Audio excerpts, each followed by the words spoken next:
when I was sitting Shiva, my sister, Yaakov's son Avram, was Menachem Avu, and he told me over a Vocht from his father that to Menachem me, and I told it over to many people, and the people told me that was the best thing they ever heard, to be giving in a chomer.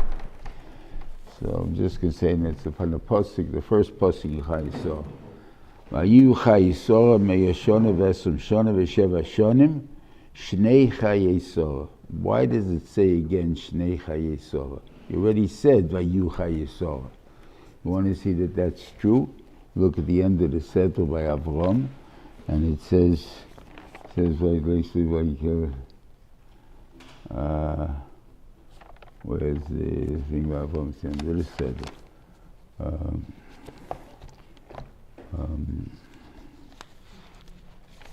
So, yeah, ואלה מי שני חיי אברהם, אשר חוי, 170 שנים ו5 שנים, period.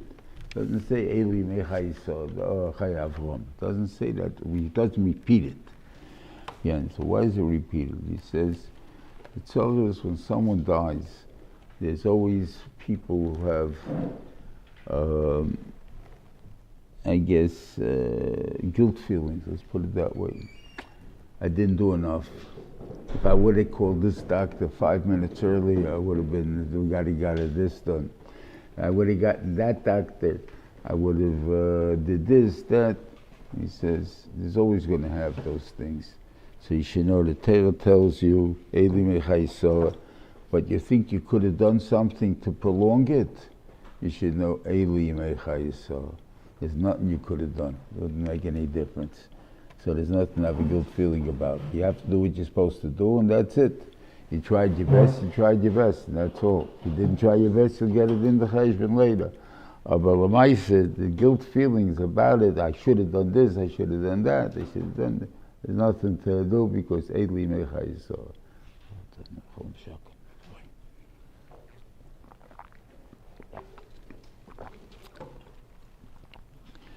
Okay.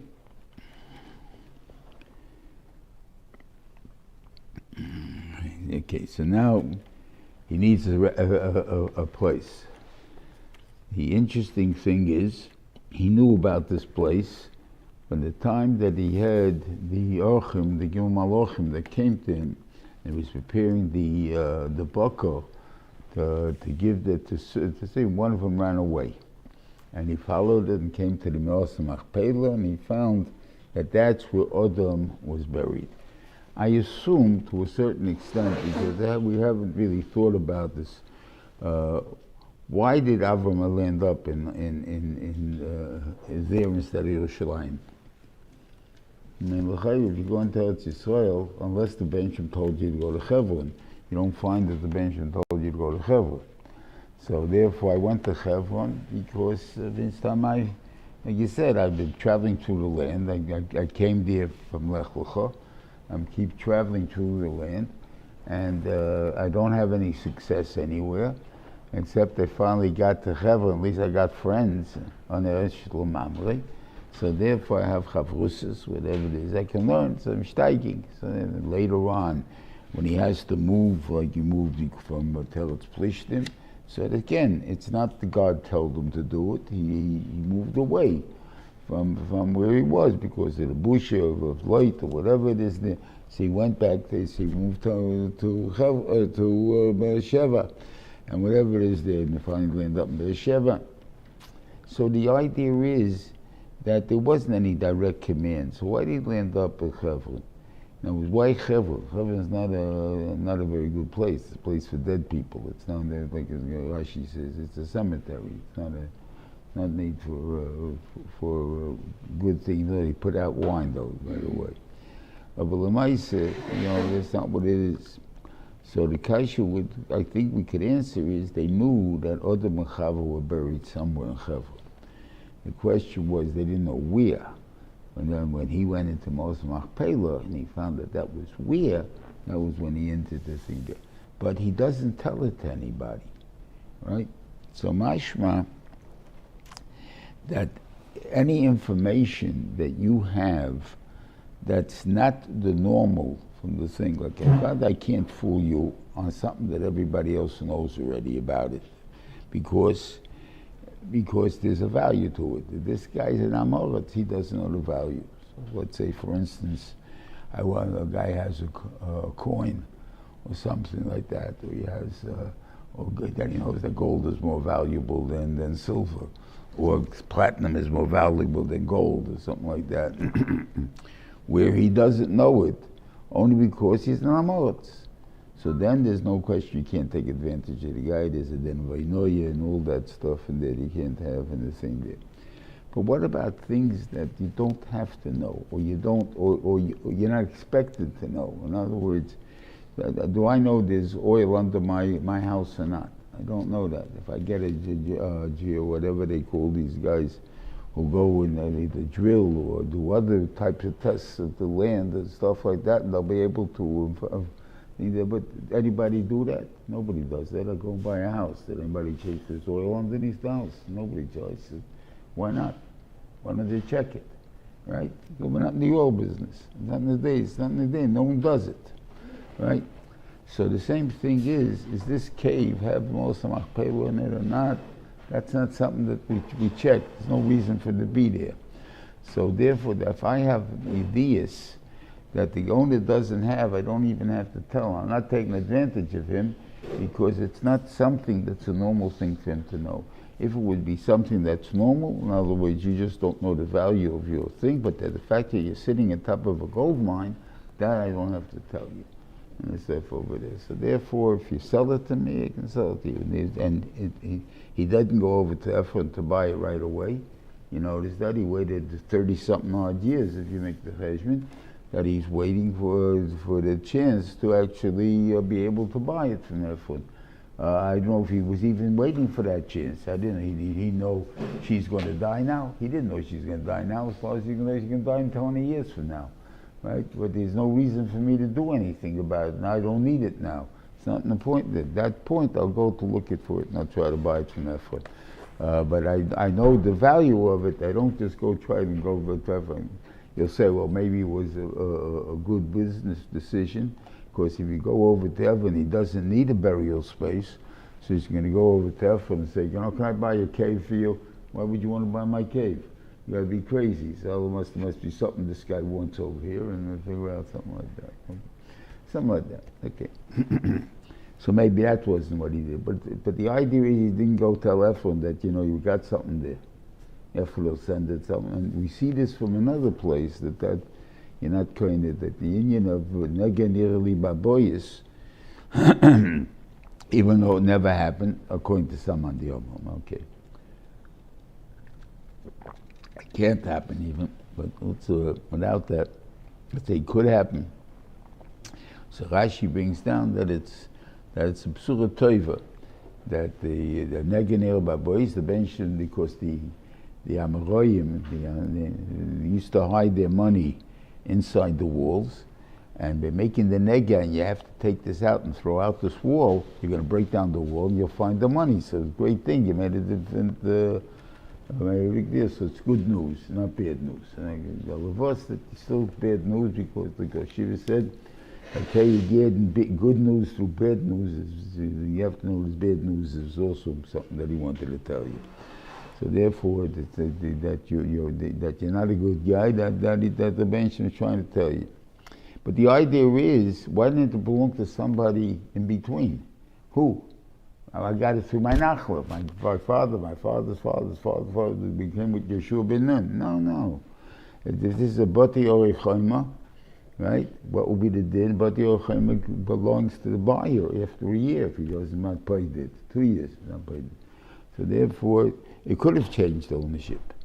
And then who would I have to belong to? The first guy. That doesn't belong to the first guy. It belongs to the guy who finds it in the end, because no one expects to have money in the house, and there's nothing in the gas, so therefore that's not considered something that I expect in my house. And that's why you have to have das on a kinyan of your nechasim, of your house, to be koine. You need a das on it. Not a simple thing. Okay. Anyways, he goes. to Reiches, and he needs a place of thing there. So first they tell him, you know, anybody will give it to you. You're the seal of Kibbutz Achenu. Okay, everyone will give you. What is the condition? Everyone will give you their thing. We know it's, you need a place donated by Efron. Fine. And therefore that will take off the kasha that, you know, the Gemara says Efron was not a nice guy. Here he tells him, I'm going to give it to you for nothing. And then he charges him the full price. Like, you know, well, what kind of guy is that? Yeah, you know what, I'll give it to you for nothing? If you give me credit. You want to put up a sign and say, donated by Efron, fine. Then I'll give it to you for nothing. You want to say you got it, you bought it for me, pay the full price. You don't want to give me credit at all, so then you pay the full price. What's wrong with that? I understand that perfectly. No kasha. Shaila is, you want to see where he's a gangster? What does Avram say? If you really want, point me out to Efron, and what will be, and he should give me the Ma'ora Samachpela Asher B'Kstei Sadeu, the Ma'ora, this cave that's at the edge of his field. I'm not interested in buying the field, I'm only interested in buying the thing. B'Kesev Mali Yitnanali, he'll sell it to me for the full value, I'll pay him for it. For the cave, what's a cave worth? What do you do with a cave? Maybe you can live in it if you want to, but I assume I live in my house. I'm not going to live in a cave. So a cave is a wasted place to the area. So what do I need a cave for? Kids to play hide and seek in there. Who knows what they're doing there? I mean, I don't need a cave, right? So Efron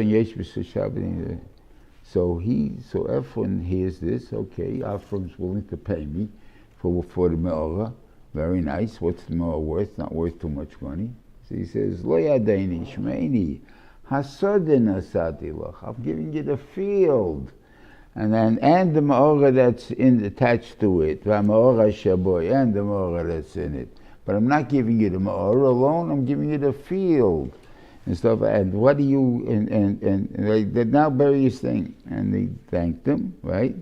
And he says, I'd like to pay you for it, right? So he says to him about. Afrin says to him, what's 400 things worth between me and you? Right? Because I'm charging you for the field now, I'm not charging you for the me'orah. Right? So he says, so therefore, listen, he paid him off. So in other words, Efron knew he's not going to take anything from him because he wants to say he bought it.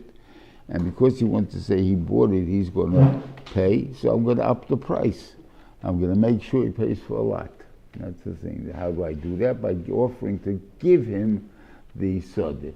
And by offering to that, well, you automatically up the price.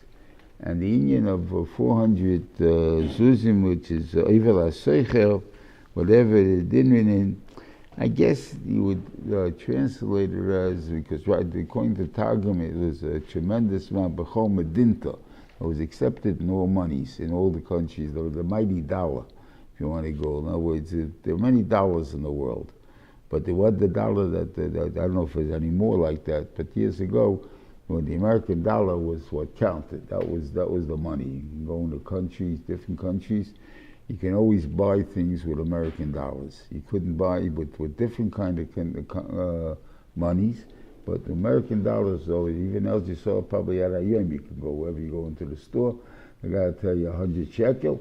100 shekel, I don't have any shkolm, I have any kesef, okay, $25, give me, that's it, you know, whatever it is. So they all understand how the money is payable. That's what he means. That value of money that's in Kabul B'chol Medinta has exceptional value. That's the point now. That's what he's telling you. Okay. And he gives him the money. Okay, and then and he buried it in, whatever it is. Again, what does machpelah mean?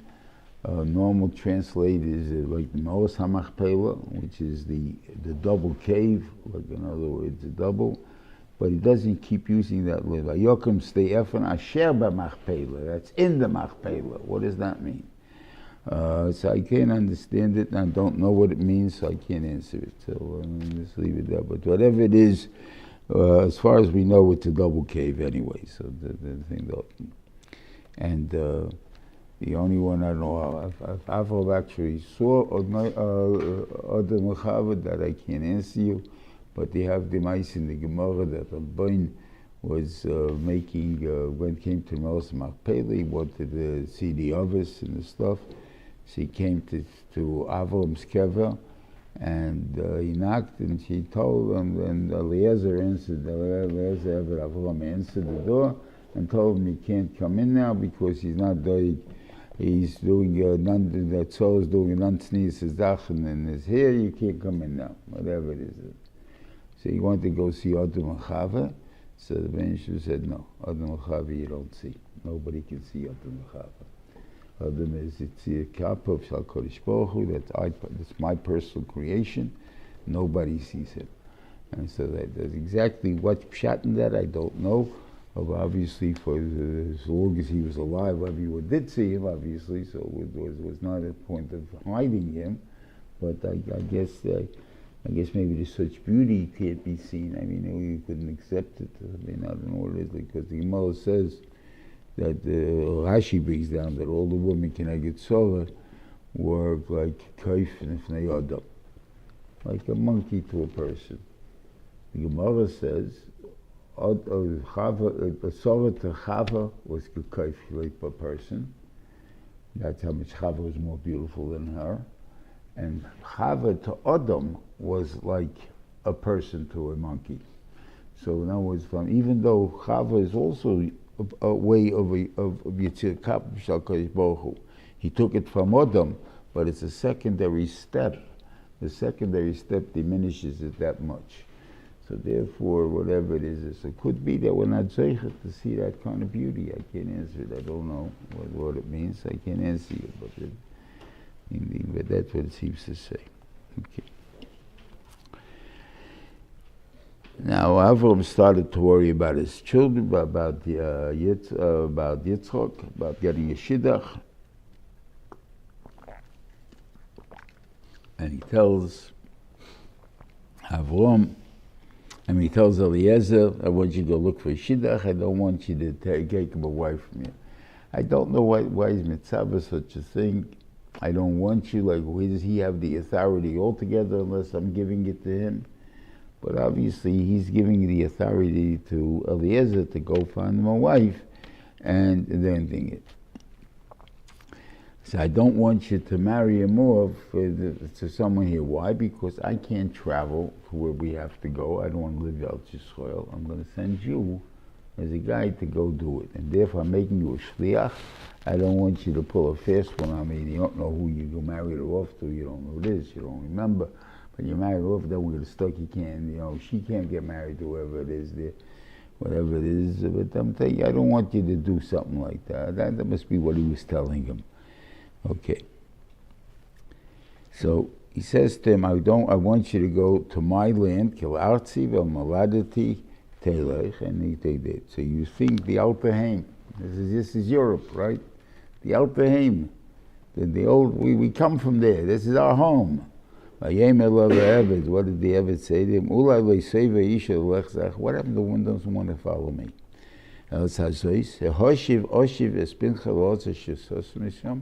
Should I take your son back to the land you left? Why didn't he say to your land?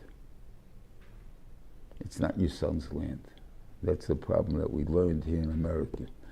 As long as we had the Rebbeim that didn't understand American kids, and I was your Parshas Rebbeim, originally ones, they didn't do too hot. They wasn't going to go. When you got American guys first in there, right, obviously some were able to learn, and then they became the Rebbeim, and they were able to relate to the American guys, kids, then all of a sudden it worked. Why? Because for your kids, it's not the Alter Heim. The Alter Heim is yours, maybe. But his, it's not his. It's his, it's the land you came from. That's all it is as far as he's concerned. It doesn't have the din of your hand. And that's the way I think we all relate to the countries our parents came from. The fact that it's, I'm not a Russian, I'm not a this, I'm not a, what do you call it? I'm an American. I come from there.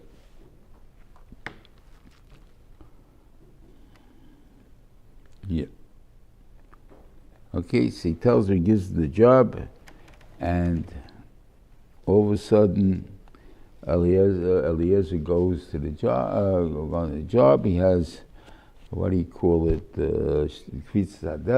He lands up at Choron on the same day he left. The Choron's a long trip from Hebron for sure. And wherever he is there, and it's a long trip to get there. Even if you'll say he was in Beersheba, still it's a longer trip then, because Beersheba is south of Hebron, and he's got to go all the way north into what was Bavel, or closer to the Tigris, to the Euphrates, to Napros. You have to go which past Syria and all that into the thing there. It's a long trip. If it takes 3 days to get from whatever it's to Hebron to Yerushalayim, or from Beersheba to Yerushalayim, from Hebron, he was in Hebron at that time. So Hebron to Yerushalayim took 3 days to get there. So how long do you think it's going to take him to get to and he got there in 1 day. So we got the Kvitzes are there. Okay. He says, so he's saying over there, I'm standing by the well, and the girls are coming out to get water. I want the girl that I'm going to ask, give me a drink from your bottle, and she'll tell me drink, and I'll give you, and I'll drink. So he said, and she'll say, Ashke, that's the girl. Okay? So the Medrash says, he showed Koloi Kehoigen. He didn't ask the right way. Because maybe a mamzelos would have come or something else. And then, the Chayai asked for a tremendous chesed here. What are you talking about? He asked for a drink, and you tell him to volunteer to sleeping on camels. So that's a tremendous chesed, right?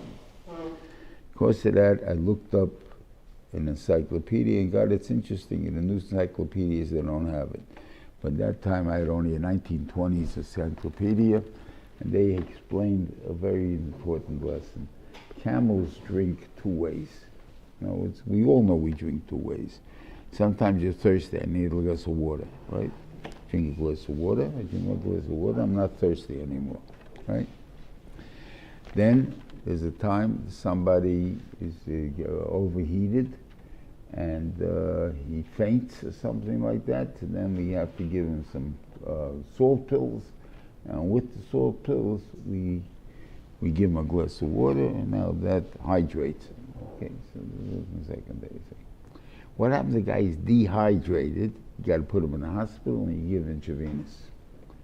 Right? What's the differences? There's 2 different things. The body has to have water in it. That the body has to be hydrated, besides the fact that you're thirsty or not thirsty. That only can be put in through intravenous. That cannot be done just with what he called. A little bit can be done with salt. And that's how it is strictly. Sometimes you're in the mood for a bag of potato chips or salted peanuts, right? And you eat it, and geschmack, right? And you drink 5 glasses of water after that, and they're saying, and then exactly what you're supposed to do happened, right? You were dehydrated, and God hydrated you. If you want a shtickle herring, it's a sobazach. Doesn't make a difference. You want something salty. The Beniman made that when you need hydration, that you should want something salty. But it's like when you're hungry, or you need food to keep going, God makes you hungry. That's the way it works. And why don't you make the thing? It's the same thing. Okay. So when Eliezer asked for it, he asked for a glass of water. And if you ever heard, you want to touch up a mean person, he's such a meanie that he wouldn't give a thirsty dog a glass of water. And you're touching up that, the thing is that you have no rachmanis on anything, not even on an animal. So that's stuck up. Not a good person. So if that's what you ask for, you know who you're going to pick up. But what does it take to make a camel full? Camel, it's not a hole in the hump. The hump is made out of fat. That's what he explained. And this fat can hold enough water. That's what holds the water in your body, is the fat that holds on to the water that's in your body. And therefore the fat holds that water, and it's the whole hump. And it lasts about 2 weeks. You mean that in the desert for 2 weeks, and it will not become dehydrated. By the end they come out of the desert, the hump will have fallen off the top, and it will fall to the side. And it's interesting the way it was described. I don't know the thing there. Never saw such a thing there, but the camel looks like this, right? And then, no, it's going to be like that, and the camel's over here. And the thing over there, the hump is on the side. And when you start giving it water, and you have to give it water with salt pills, with salt. And the salt will make it drink more and more water. And it says you watch the camel inflate like a balloon. That it blows up, and the top goes back to where it belongs, and the thing over there gets full again. That's how it is. So there's two different jobs that are entailed. One is a very simple one. Here's a glass of water, drink. I'm finished drinking. I'm dehydrated, but I don't want to drink anymore. The thing goes in there. That's why you need intravenous. That's why you need to give them salt. That's why you need to give them this thing there. But so there's two types of drinking. So that was what he asked for. So he asked for the first one. He asked, I'm asking for a regular drink of water, and therefore that's not a good thing. And what do you call it? I'm asking like for myself, give me a glass of water, and I'll give you camels also a glass of water. Anyway, he finishes talking, and then Rivka comes out. We'll take care of the story of Rivka first before we go into the thing. It says, what do you call it? Give me a glass, give me a drink of water. Vatemish say Adoni, drink. Vatidmaher vaterit kadal yoda vatashker. She took it off. She gave him the thing there. He drank. Vatechala hashkoise. When he finished drinking, vatemegam gmalach hashov. Will also draw water for your camels. Right? Okay. Now this is, first of all, it's not the words he used. He used the word ashke, and she's going to use the word ashke, and he used the word eshov. So you'll tell them they're interchangeable. Okay, could be. I have no idea. I don't know Hebrew. So it could be it's interchangeable. I'll choose a drink, I'll choose water, it all means the same thing. Okay, fine. When he repeats this story to Psuel and what he called, he says the opposite. He asked for Vamri like Amata, she's saying Malecha Eshov. That's what I asked for, and what she did was, and she said to me that she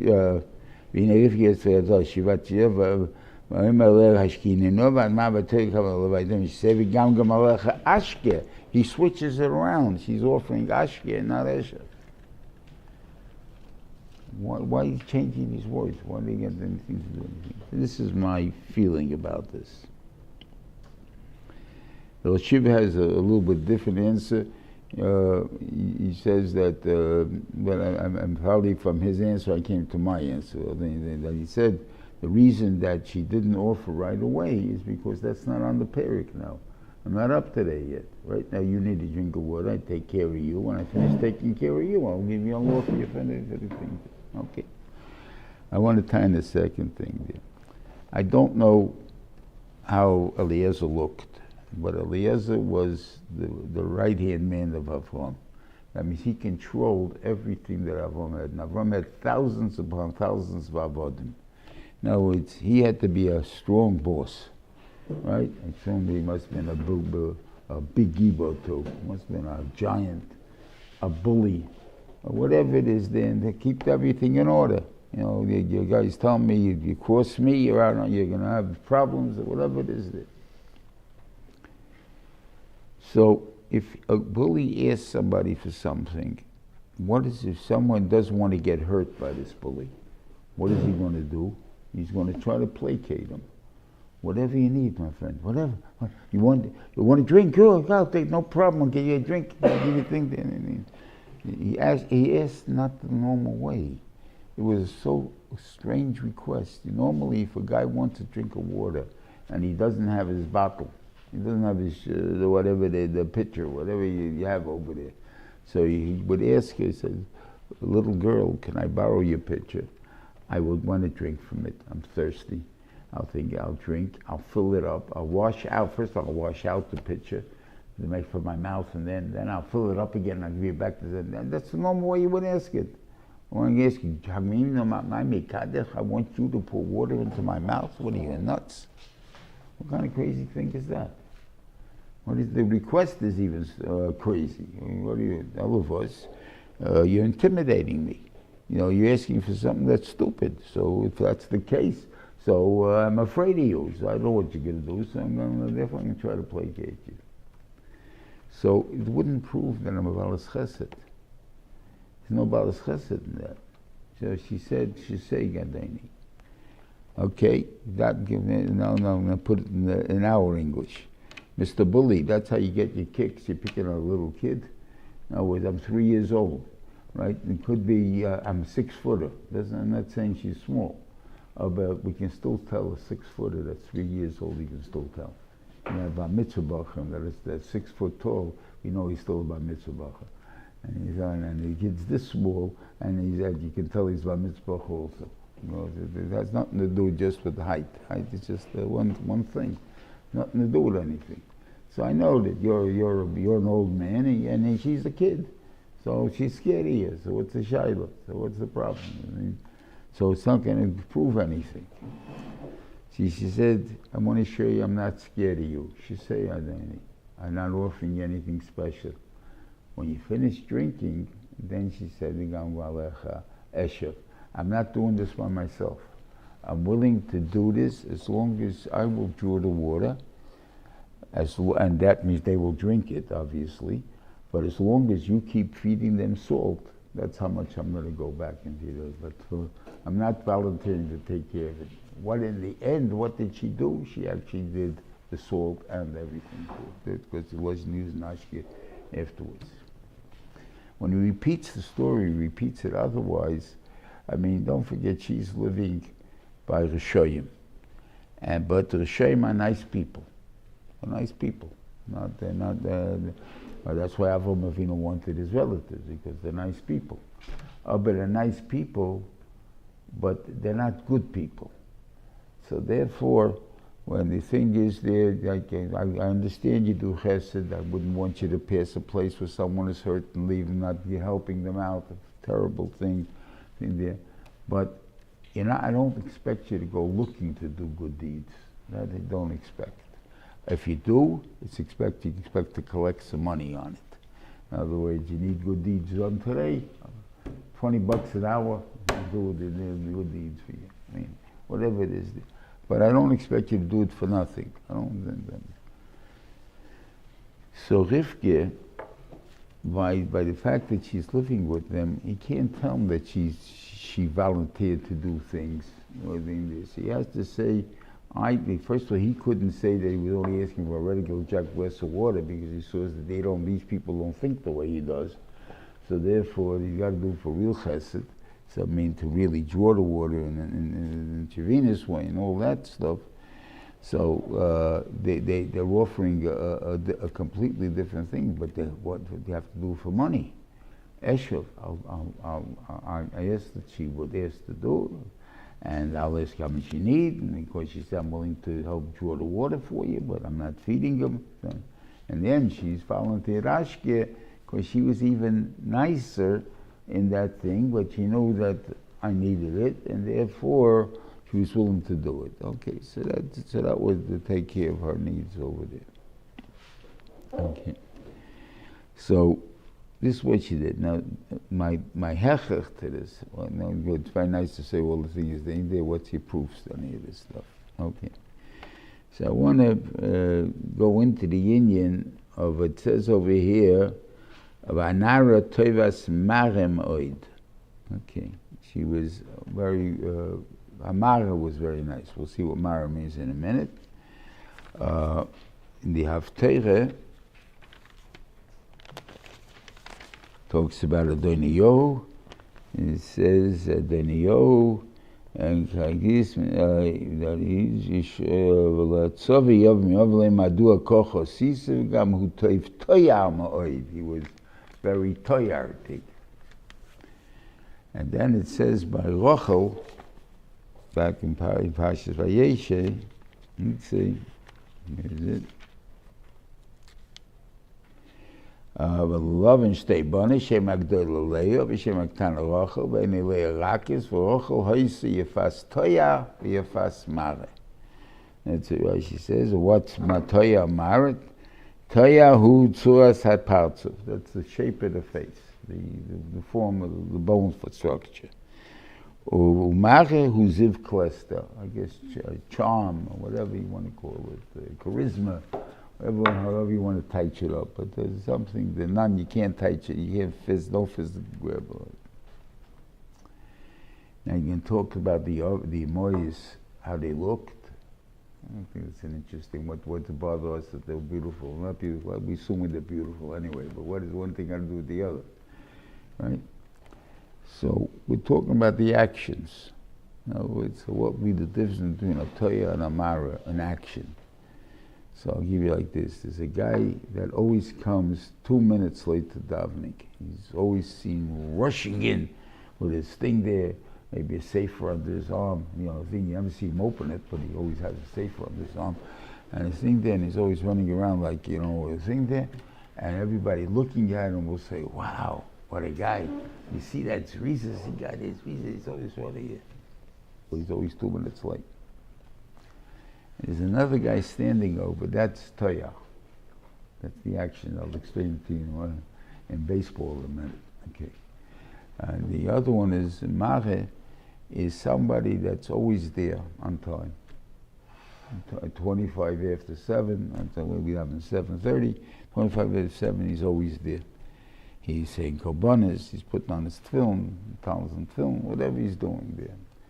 So what's he doing early? He gets up early, so it doesn't prove to me anything about him.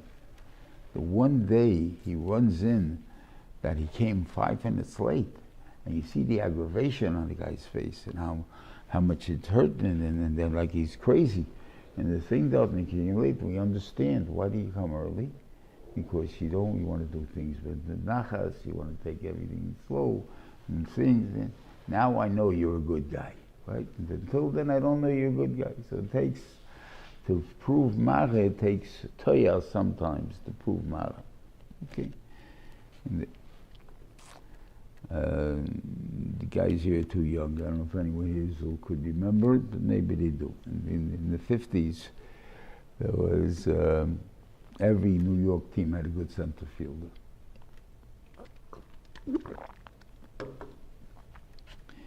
The Dodgers had a guy called Duke Snyder, the Yankees had Mickey Mantle, and the Giants had Willie Mays. I'm leaving out Mantle because he's not negated to us, but just you understand who Willie Mays was and who Duke Snyder was. Willie Mays, they moved away. Okay, Willie Mays was called the Say Hey Kid. You never saw any fancy catches by him.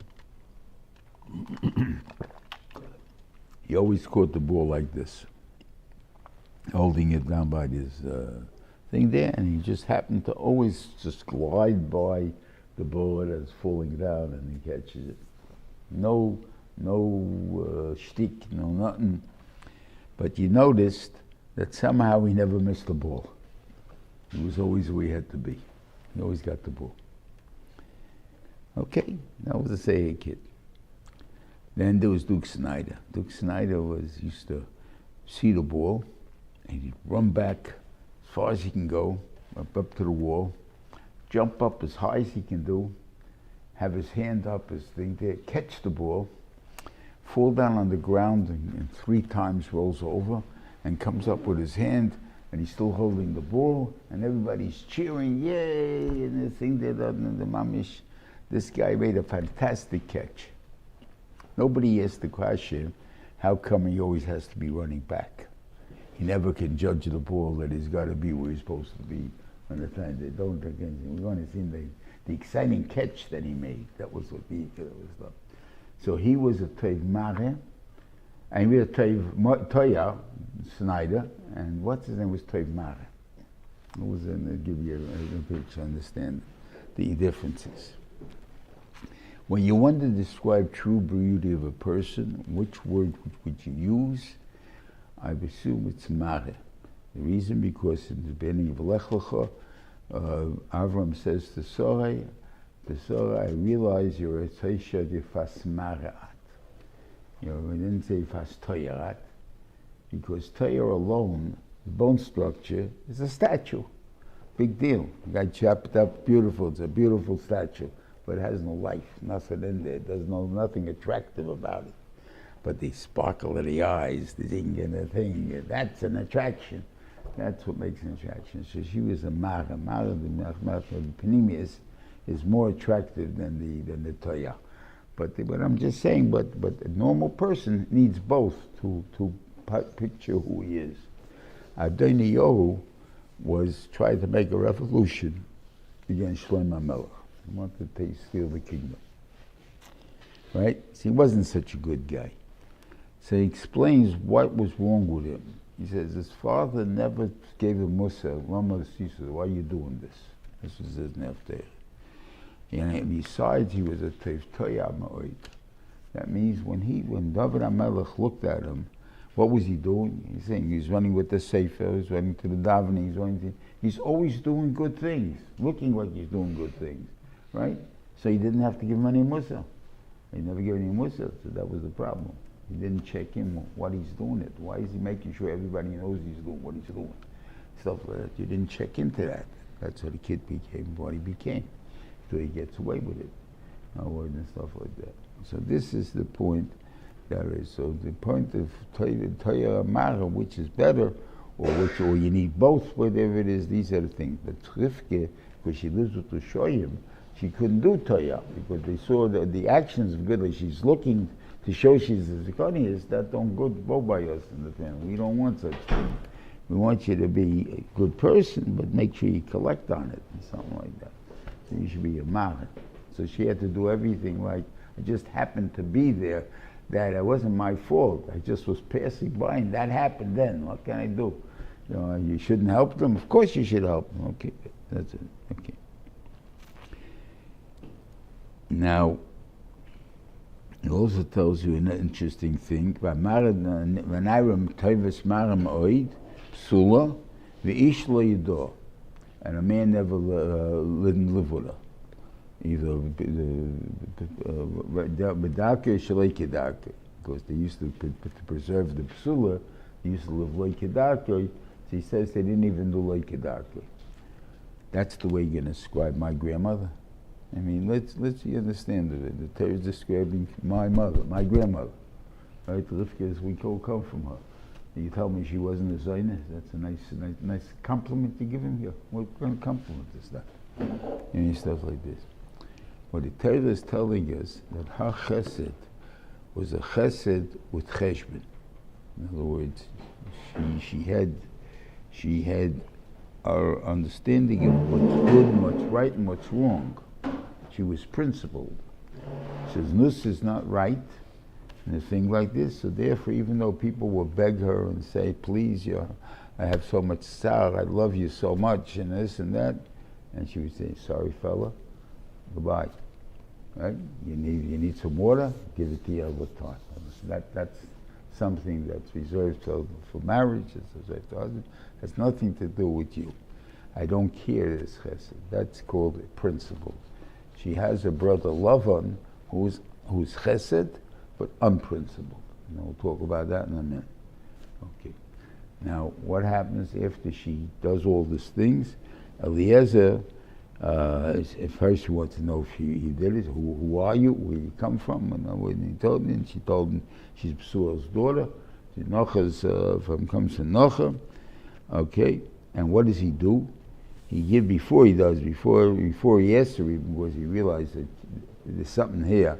That's why, why would he give the gifts before? But what are the gifts?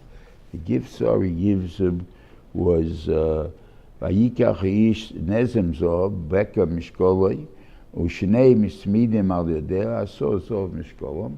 And he creates why is he worth 10? Because asor sadibris was 2.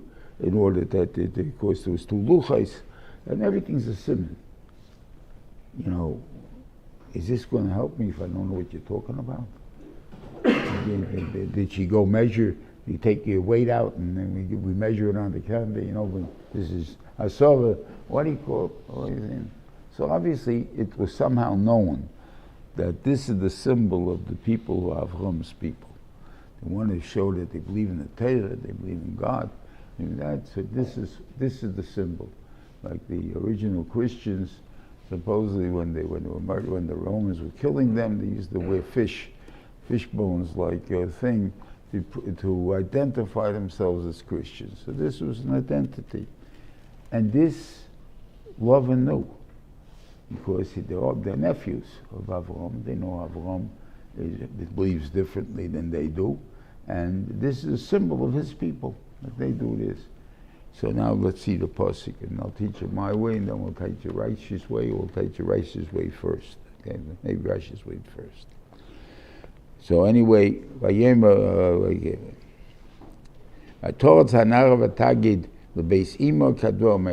ran home and she told over her family, everybody there, this is what's happened. Rivka och shmoi Lavan, and he had a brother that was called Lavan. Vayotz Lavan k'Eloyi. She ran out hachutza to the street. Vahi kirus nezem. And sees when he saw the nezem as a tzmidim as a deyachosei. And he heard what she said. He said, this is what he said. So he said to him, and he says, come in to the house. Why shouldn't I say, I took all the Avodah Zarah out of the house. You don't have to worry about Avodah Zarah being in the house. I know you don't. Avram doesn't go into a house that has Avodah Zarah in it. You don't have to worry about it. I took it out of the house. So Rashi says, why did he run? This and that. He saw, look at the tip she got. You know, if I'm going to be helpful, I'm also got a big tip. It could be. I'm not going to tell you that there's anything wrong in that pshat, but that's not what the Torah says. The Torah says, when he saw, and he ran outside. The first thing I do is I'm running outside.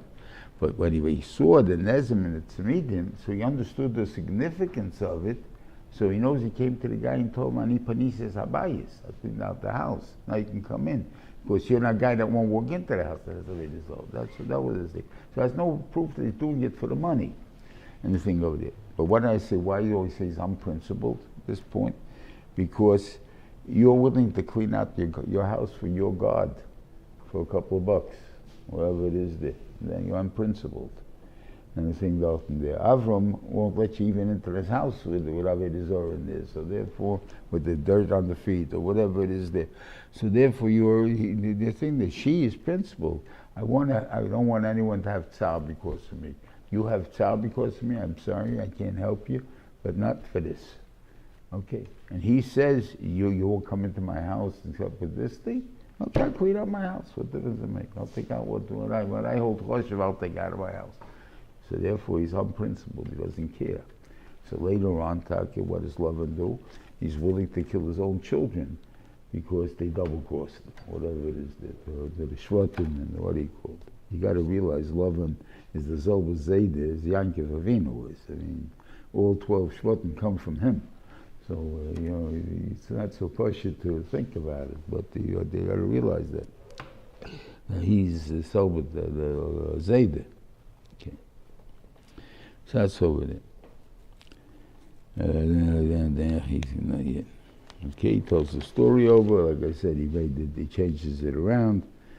And there's a change in the middle. He's an Eved. He's called to Eved a few times in the beginning. And then he switched to Ha'ish. Hangs around with the word Ha'ish for a while. And then all of a sudden gets changed back to Eved. Like, what does that? So, the Rashi mentions it, but you can see from there. In other words, as long as he doesn't have any opinion of what things, or he never understood the difference to Avram and him. In other words, Avram's a nice guy, but he isn't too smart.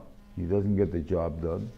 Because he's a Baal Chesed, but he never prepared for anything. He doesn't have anything in the house ever.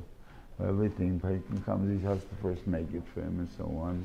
this thing. And the reason he does that, because Avram, I want the guy who's coming to know I made it for you. It's not because I had it in the house that I'm offering to you. I made it special for you. That's the important part that he's telling. That's what Avram is telling. Okay. But he doesn't understand that. So therefore his concept of chesed is a drink of water. Right? But to go and the way that they would think that it's the drink, no, it means to hydrate the thing, not to just give a drink. That he never had a Havam before. So when he finally understood that, when he saw that that's what Rivka was talking about, so he became Ish. Now I understand why Avram doesn't take me from Mechutin. Because obviously my kids don't have the ideas that you have, but your kids have. So therefore, but now I see what Rivka wants. Now I see what you want. Okay. Until he comes, when he has a doubt that they may turn him down, he says that I'll go, before Limloi, if you don't want to give it to me, Gidali, tell me, but if now you're more small, I'll go to the right or left, I'll go to Shmuel, or I'll go to my daughters, and stuff like that. Or you think you're back in the running, so you're back to being an Eved.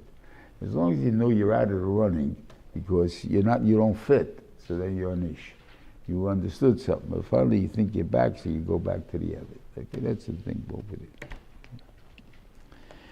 Anyway, he takes out gifts for them and whatever it is he gives to them there.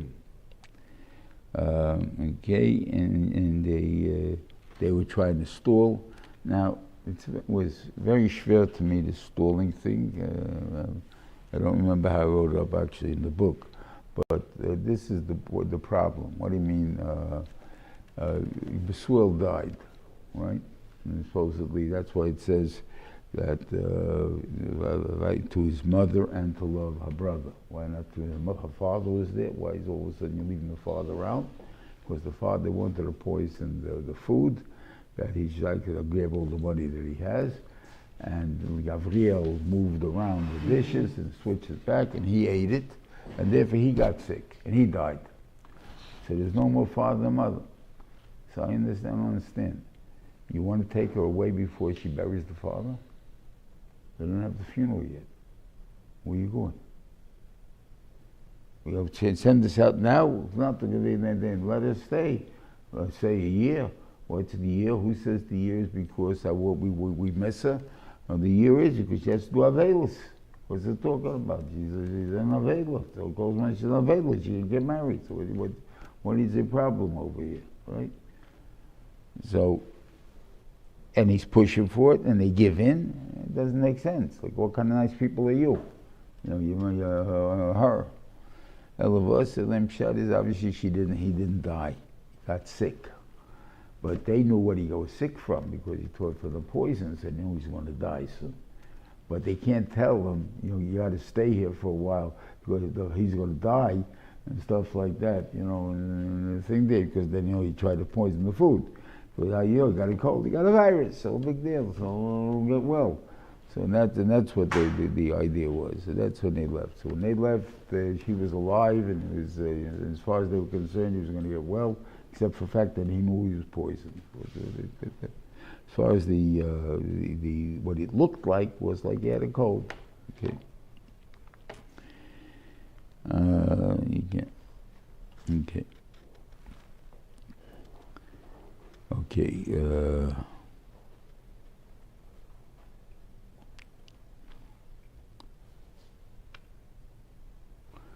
Now about the idea of the bracha of things seemed to be a difference. I never knew my brother was so makbid on this bracha that they should say it by the chassan. I always never liked to say this bracha. That they gave Rivka Achiseinoat Hayil Alfi Revav of Yerizach Hishal. It's sign of like, hey, I don't have no enemies. I don't have no things there. I don't have to worry about the yashing anybody's things there. I'm a peaceful person. Leave me alone. You want to be made by everybody's to be soil. I understand that as a bracha. This I don't understand as a bracha. Okay, but anyway, it's brought down. It happens to be brought down in Machlekes in achronim if it's a good bracha or a bad bracha. That was for us. Should you say it or shouldn't you say it? So it's an interesting thing. Okay.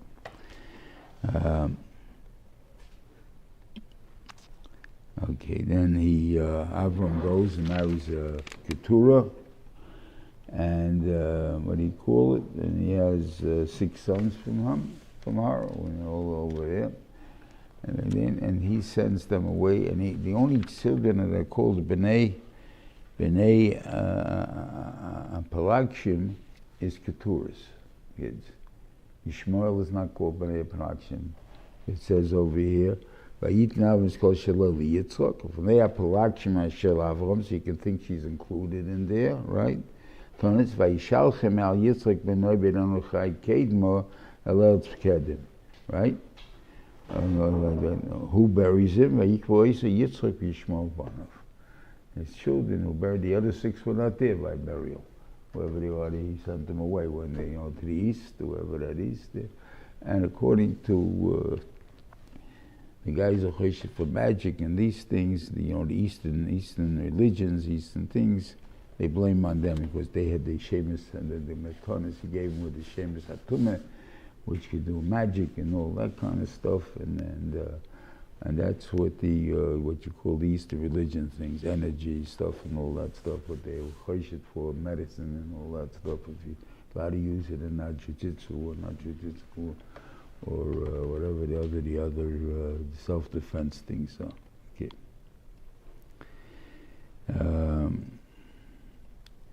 And then it mentions the 12 sons of Yishmael, and the reason is to teach you about the 14 years that Ya'akov was learning, because he had to figure out the years. There's 14 years of discrepancies. And so, but the Iker is Vayishkinu mechavil ad shel pnei Mitzrayim b'yacheshu pnei kol echav nafol. In other words, like the bracha was originally, and then everybody needs him, and he needs everybody. So in other words, he lives in a desert, but he has all the oil, and everybody needs him. And I think he needs everybody else because he needs the other things bought to buy the stuff with the oil money he has. So therefore, that is what the Mitzvahs of them is, and that's how they are now. And I probably were like that all of history. They were the businessmen of the world. They were the what he called. So everything, they were the guys who took from here and sent to here and brought here.